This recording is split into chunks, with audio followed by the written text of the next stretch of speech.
সকাল থেকে আকাশটা ভারী মেঘলা, সারাদিনই টুপটাপ করে বৃষ্টি পড়তেই থাকছে।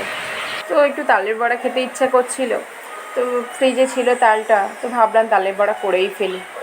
তো এই তালের বড়া করতে করতে আমি একটা গল্প শোনাবো তোমাদের।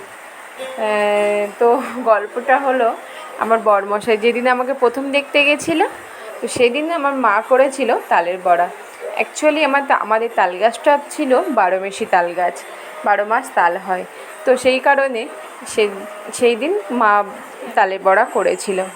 তখন আমার শাশুড়ি মা বলেছিল, আমার ফান্টুস কিন্তু তালের বড়া খুব ভালোবাসে। তো সেই কথাটা শুনে মা কিছুটা তালের বড়া প্যাক করে দিয়েছিল। তো যাই হোক, তো বরমশাই ভালোবাসে, তো সেই জন্যে আমি একটু অ্যাকচুয়ালি বলে না, একার জন্য দেখবে কিছু ভাল লাগে না করতে। তো এখন মিষ্টিটা কম খাচ্ছি, তোর জন্য ভালো লাগে না, তো যেহেতু ও ভালোবাসে তাই জন্য করেই ফেললাম তালের বড়া। তো এগুলো আমার বাবা বলে বছর খোঁড়া জিনিস খেতে হয় এগুলো।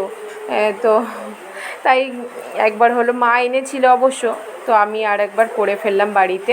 তো দেখো, তালের বড়া আমি যেটা করতে দিয়েছিলাম, চালের গুঁড়ো যদি থাকে তো 1 মুঠো দিয়ে দেবে, যদি না থাকে তো দিতে হবে না, আর সুজি দিতে পারো তার বদলে।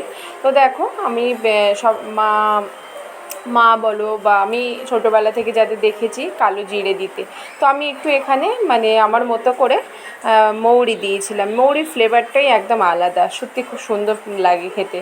তো দেখো, আমি দিয়েছিলাম নারকেল, কলা, মৌরি আর একটু ময়দা আর 2 মুঠো মতো আটা দিয়েছিলাম।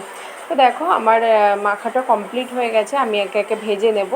তেলটা মানে খুব বেশি গরম করবে না, তাহলে তালের বড়া দেওয়া মাত্র সঙ্গে সঙ্গে চুঙে উঠবে, ভিতরে কাঁচা থাকবে। তো দেখো, আমি তেলটা হিট করে নিয়ে সিমে দিয়েছিলাম। দিয়ে আমি কিন্তু ভালো ছাড়তে পারি না, অনেকে একদম গোল পারফেক্ট করে ছাড়ে না, ওটা আমি পারি না। যতখানি পারি নিজের মতো করে চেষ্টা করলাম। তো দেখো, তালের বড়া আমার কমপ্লিট। তো তোরা যদি খেতে চাও চলে আসো আমাদের বাড়ি, আর কি বলবো, নেমন্তন্ন রইল। আর তালের বড়াগুলো খেয়ে সবাই খুবই ভালো বলেছিল, খুবই নরম এবং সফট হয়েছিল।